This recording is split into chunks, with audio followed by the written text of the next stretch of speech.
Hello, everyone, and welcome to another Sunday afternoon chat on Memorial Day. That's right, Memorial Day.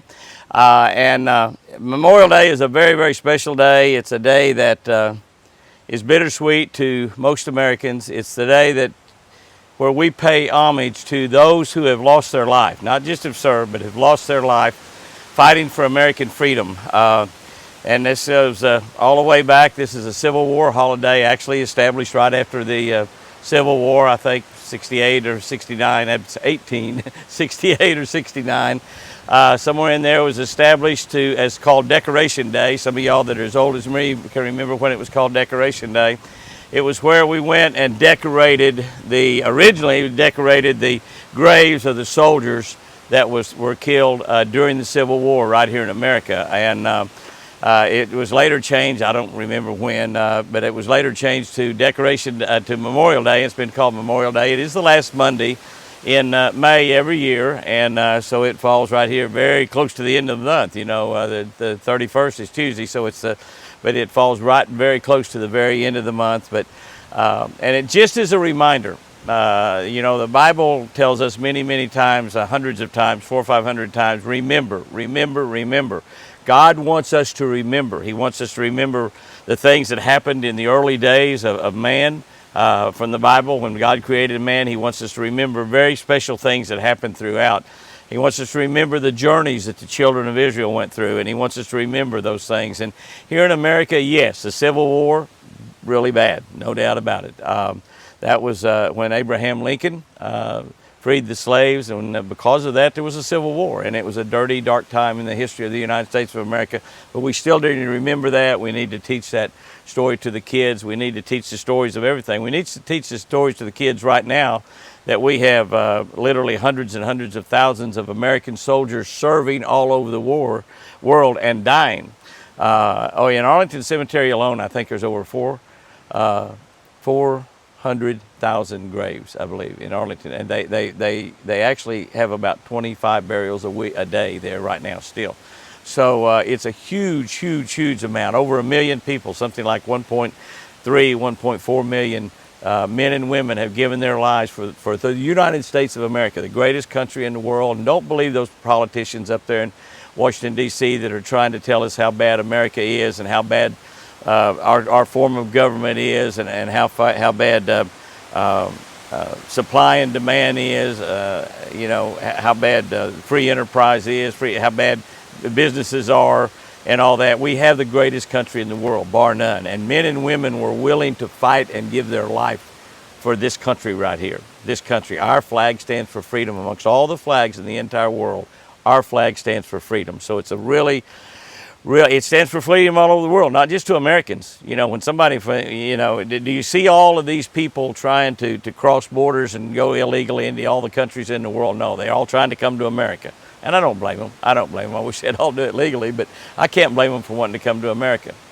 We are so blessed and so fortunate that those of us that were born here in America, we are so blessed and so fortunate that we were.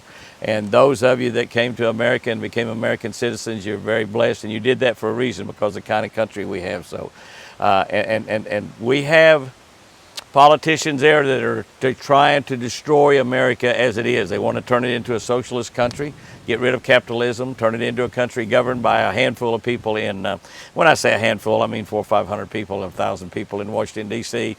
that tell us what to eat and drink, what to wear, what kind of clothes, what kind of hospital we go to, who our doctor is, and on and on and on and on, just on the things that we consider just regular freedoms here in the United States, in those socialist countries, we call it communism, somebody as old as me. They call it socialism, and now they've even started calling it democratic socialism because it sounds really good, but it is a way for the federal government to control our life. Real quickly, an update on Chris.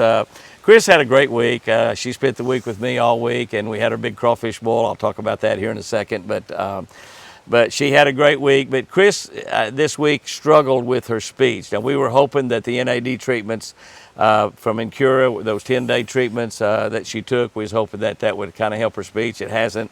Her speech has, if anything, gotten worse this week.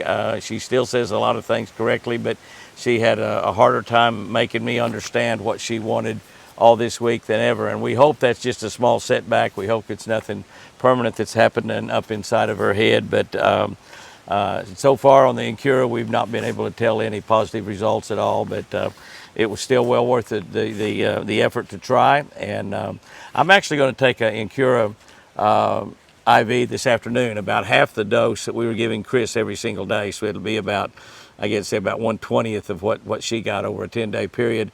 I'm just going to do it just again in sort of support to Chris and just see what it's like to do it in case anybody asks me. I think Sherry and Jack are going to actually do the same thing. They actually gave us that and charge us the money for that. We were doing the IV ourselves, of course, Jack being a doctor. But she's other than that, she's Stephen came 2 days this week, and she walked 3 times, or at least 2 times. Well, both of them. I think one of the days she walked 3 times. That is getting better and better, and so that's a real positive right there. You know me, how positive I am, and I'm always looking for every little thing that to say Chris is getting better, Chris is getting better, and she is getting better. There's absolutely no doubt about it, and she's just. She's becoming more beautiful than ever, I believe, also. Next thing I want to talk about that's really a positive deal is we have babies. That's right, we have babies. We have babies here at the ranch, and we put a little live deal up on Facebook. We did a live deal on Facebook that the people that I'll be with in August at the Bigfoot Festival. I'll be doing a Bigfoot Festival in Tennessee. Going to be about 40,000 people at that festival. So if you're anywhere around there, you definitely want to come to that festival. That's going to be a really big deal having that festival. And so you definitely want to think about going to that big. It's Bigfoot and paranormal. Ghostbusters will be there also. The Ghostbusters, my buddy Tim Girardi, Mountain Man from Duck Dynasty will be there. My buddy Turtle Man will be there also, and so that's going to be a fun deal. But we did a live Facebook deal with them for their blog and live deal that they have on Facebook, and we just set a camera up and ran it live on our Facebook. We had over 40,000 people tune into that, so we appreciate that. Thank you all that did. So we're going to try to figure out how to do some more live stuff on YouTube and Facebook, and see if maybe we can't use an iPad or a couple phones, and try to do that and have some questions and answers and talk about things. If y'all would like for us to do some live stuff on Facebook and YouTube.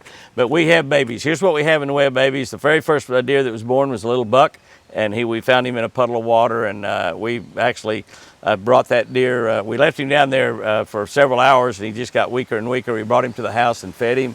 We named that deer Little Whitey, and we brought him and fed him, and he got stronger. And then we took him back and put him with his mother, and he got really weak then in just a few hours, probably 8 or 10 hours. They got to eat every few hours, and so we brought him back again, and we were not able to save him, so we lost that very first buck. The second buck, it was probably his brother. The mother would not take care of that deer also. We took that deer away, and we totally bottle raised that deer. He's turned into a pet. He was born the 24th, so now he's about 5 days old. And I think it was the 24th he was born, yeah, because I think last year when the first baby was 25th. So that baby was the 24th. And so he's about 5 days old right now, and he's turned into a lap deer or a labradeer or whatever you want to call it. He follows Sherry's around. He thinks Sherry's his mama. Sherry's been keeping it in her room. She's been down here with me the last several days, and we're going to keep that deer and raise it. It is a buck. It's another buck also. And we've had some more deer born in the pen, and we've actually had 4 bucks and 2 does alive, not counting the one that died. The number 2 deer that was probably Little Whitey's brother, we have named him Little Whitey. So we do have a Little Whitey. I think that Whitey, since he got put back in the pen and bred all those does up there, and all those does will be his babies. So you know how big Whitey was. So, oh my goodness. But anyway, we've got Little Whitey. We're going to try to raise him. He's very healthy, doing great. I was holding him, as a matter of fact, during that Facebook Live on Facebook. So y'all want to go over there and kind of look at that. You can kind of look at a little bit of that. I held him there for about 5 minutes during that. It's about an hour-long live deal that we did. But we will be having quite a bit of deer video of him, Little Whitey, on the Friday and Saturday deer videos coming up at the end of this week. On the antlers video, I'm probably going to try to get some videos of some of the ones that are in the pen down there. They may just be laying around. I don't know. They may be moving up and moving around by the time we get that video next Thursday. But we'll have some of the babies on there. And we actually have 6 baby bucks total. 6 baby bucks and 2 does, with 4 in the pen. And the other deal, I don't know if you can see them, but right back in the corner, right here behind me, is I set up here to get out of the wind, and I realized I look back there, and there's 2 little precious white baby bucks. That's right, white baby bucks. And you can see Prince Charming laying back there. Snow White is over in the building or somewhere. She's not with them, but they're both doing great. They're about 3 days old now, I think, and they're just precious. I finally picked one of them up and held them. We picked them up and doctored them and tagged them the first day they were born, and I gave them their medicine. But I went in there yesterday and was still able to pick one up. I don't know how much longer I'll be able to pick it up, but I held it. I've got some real close videos of it and showing it real close, and they're just absolutely gorgeous. And they're gorgeous. I don't know if they're as easy to fall in love with as just a regular deer, though. Just to be honest with you, y'all tell me. I don't know, but little Whitey, he just want to just squeeze him. He's so precious, and he follows Sherry's around. He did a little bit of zoomies. We got just a little bit of zoomies. He doesn't know how to do zoomies yet, but we'll be doing zoomies. We're hoping that we have an orphan doe that we can raise also, and I don't know what we're going to do here. We got a mama that had 2 baby bucks, and so we're going to have to separate them obviously this fall, and we don't really know what we're going to do. We'll figure that out once we get to it. But we'll be having more and more babies over the next few weeks. So if y'all have friends that are deer hunters or friends that love deer or just love animals, period, share and get them over here on our YouTube channel and our Facebook, and because it's going to be precious watching those babies. We're going to be watching giant antlers grow on Thursday nights and watching those babies grow on Friday and Saturday. These deer here, Prince Charming and Snow White, are both addicted to carrots, just like Forrest is. I gave them all some carrots, as a matter of fact, earlier this morning. Didn't video it. It was before church, so I didn't video that. We gave them all some carrots. We did our Crawfish Boil, our annual. I don't know how many years we've been doing this. I don't know, but 10 or 15 years probably. Our annual Crawfish Boil here on Twin Eagle Ranch. I think we had 53 people is what we had here last night. So it was a big crowd. We did 5 sacks of crawfish and just almost totally ate them up. Didn't quite eat them all up. We did eat up all the corn on the cob and had a few potatoes left. That some of the people that came brought incredible desserts, and we just had a great evening here. Our preacher came, and many of my friends from around here, in addition to a lot of my family, and I think we had way more friends here than we had family. But we did. Jamie and Mandy and Shirley came down with Jordan, and Stormy and Lightning were both here. Sherry and Jack, of course, and then the rest of them were all just friends that are here, my buddies here in the area and their families, and we just had a great time. My buddies from Louisiana, they did a bang-up job like always. We did another video on it, and for those of you that griped about us about not purging those crawfish last year, and I told you we purged them, we just didn't show that. We're going to show we purged them this year, just so you'll know. And but it was so funny because we had 6 Cajuns out there. And we could use another word for them, but we had one of our videos taken down last week, I think off Facebook, because we used that word. Now, those Cajuns are proud of that word, just like I'm proud of the word redneck, because I are one. I'm proud of the word redneck. They're proud of that word too, but I think Facebook told us it was a racist word, and it's not racist at all.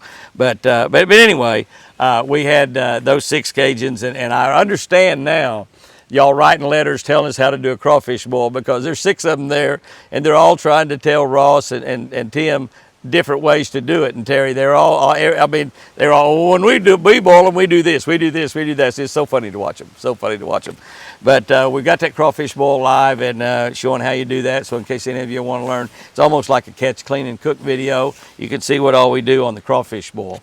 I've got a lot of appearances coming up real soon, so we'll be in your area perhaps. Real quickly, my first ones are coming up just in the next 2 or 3 days, June 1st and 2nd, and Wednesday and Thursday. Be over at the big Walmart Expo. Now that is a personal, that's an invited deal. You can't just show up at that over at Bentonville, Fayetteville. I think it's at the Fayetteville Fairgrounds. So you can't just show up and get in. But if you are invited to that, be sure and come by. I'll be there with Shell Rotella. Also be representing Quaker State a little bit, which is another Shell brand. They also do Pennzoil, as you know, and they have all the Jiffy Lube stores. So you want to support us and our endeavors with Shell Oil Company. Those are products you need to be using right there. But I'll be there there. I'll have my brand new Ranger boat, never been wet yet, but it's fully rigged, ready to go. I'll have my Ranger 521 with my big 250 horsepower Mercury, all the lights, everything on it. It'll be there. You want to come by and get a picture taken with that boat or visit with us or whatever, I will be there at that expo on that's a Wednesday and Thursday of next week, the 1st and 2nd of June. The very following weekend, I'll be over at the Bass Pro Shop at Branson Landing, out in the parking lot at Super Rigs. That's right, the big Shell Super Rig show. That's an 18-wheeler. That's the Super Rig we're talking about. Really nice, beautiful, fancy Super Rigs will be there. A lot of truckers will be there from all over the nation. It's a great show that Shell moves around the country. We had it up in Tulsa one year at the Expo building up there in Tulsa. But it'll be in the parking lot. I believe pretty much in the parking lot. That's where Branson Landing is. Pretty much in the parking lot in Branson, Missouri, the Bass Pro Shop there. And so those of you in that area, and I know I've got a lot of great friends over in that area, be sure and come by and say hi. I think I'm actually scheduled to be in there 10 to 12 and 12 to 2, but you know me, I'll probably be in there early, and I definitely will stay late. I always do. So come by and visit us at Super Rigs if you're anywhere around close to Branson, Missouri. Branson, Missouri is a great place. We've got tickets to see the Jesus Show. Chris is going to be over there with me, and my daughter Sherry and her husband Jack. My granddaughter Jordan is going to tag along, so we're going to have a great time. About 10 days later, we're there 9, 10, and 11, by the way. It's a Thursday, Friday, Saturday. Father's Day, June 19th, we'll be over at Ray of Hope Church in Duncan, Oklahoma. Right up the road about, I don't know, 50, 60 miles up there to Duncan, Oklahoma, 70 maybe. Ray of Hope Church, I'll be there doing both the 8:30 and the 10:30 service. I don't know exactly what I'll be doing, that I'll be there for both those services. I will have my Ranger boat there. My buddy Steve Perkins will have his boat there on display also. We're having a Father's Day event, which will take place immediately following, I think, that 10:30 service. So you can be there for either of those services. I don't know what all they're going to have, but it's a special deal for Father's Day. So those of you that are around Oklahoma City or from Duncan on down to the state line, come over and go to church with us. Again, my beautiful wife Chris will be there. Jack and Sherry will be there with us at that also. June 21, 2 days later on a Tuesday night, we'll be at Turning Point at Gallery down in Bonita Springs. I think it's San Augustine, Florida. And that event will be there on a Tuesday night. It's a beast feast. They're going to feed you. A great event. They only have 600 tickets available. 600 tickets available. So if you want to go to that event there at Turning Point at Calvary, incredibly great church, incredibly great people, and it will be a great evening that might absolutely change your life. But so that's where we'll be on the personal appearances. I want to make sure that everybody remembers to pray for those people over in Ukraine. There's having less and less coverage about that war, but I saw something this week. It said that Ukraine had probably lost 15 or 20,000 people, 15 or 20,000. Russia has had a lot of their military men killed at the same time. And can I tell you one thing? Jesus Christ died on the cross for those Russian soldiers, just like he did you and me. He died on the cross for those people in Ukraine. And he loves them just as much as he loves us. But we were reminded again this week in Uvalde, Texas, and I've been through that town many times. I've hunted deer and turkey down in that area quite a bit.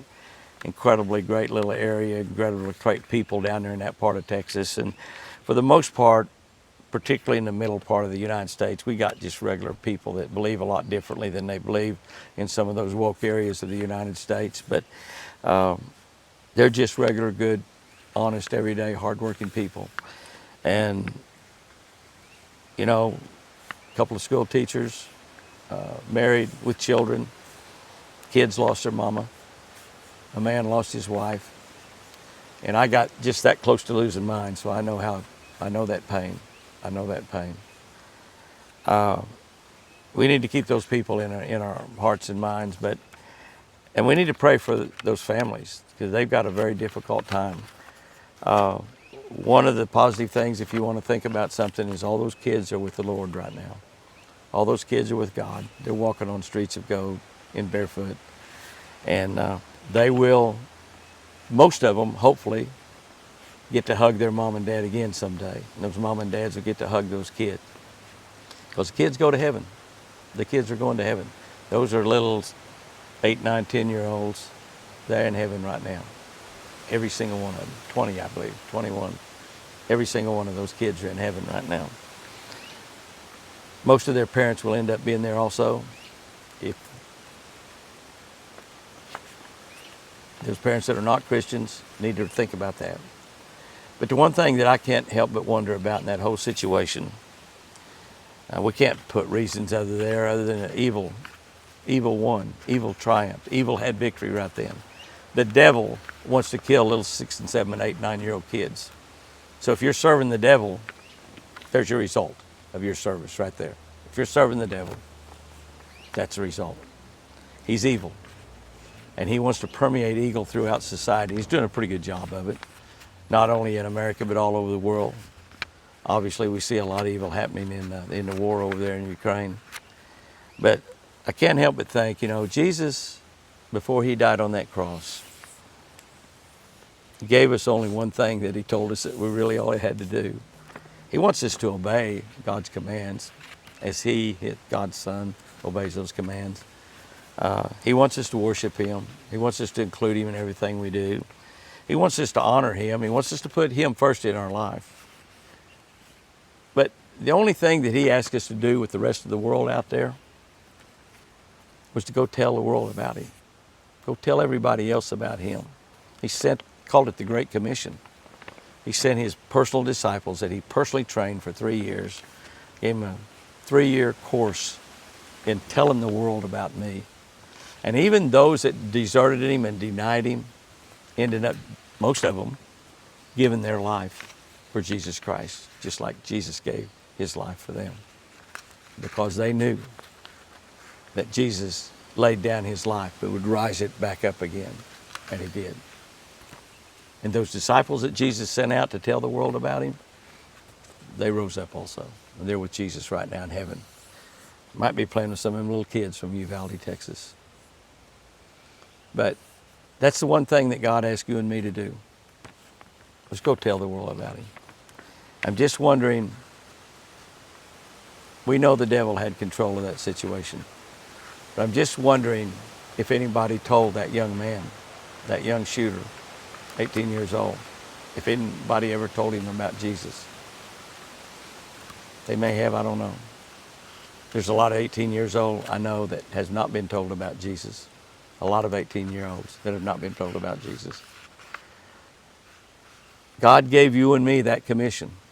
Go tell the world about me. When he gave it to those disciples, and he made it very plain when he was talking to them, I'm not saying these words just for y'all. I'm saying these words for all of those that will come later on, that will believe in me. Well, I believe in Jesus. So I think that he told me that great commission also. Go tell the world about me. And I'm just saying that God's going to give you opportunities, maybe today, certainly tomorrow, the next day, the next day, the next day, every day. We'll give you an opportunity to simply tell somebody about him. Some of y'all might have already told some young man or some young woman about Jesus that might have turned into that shooter that did not. That their lives have been totally changed just because you told them about Jesus. And I'm just saying, guys and girls, let's just do what he asked us to do. Let's just tell the world about Jesus. And we might change the life of some young man or woman that might do some horrendous thing like that somewhere down in the future. And remember, I sure do love you.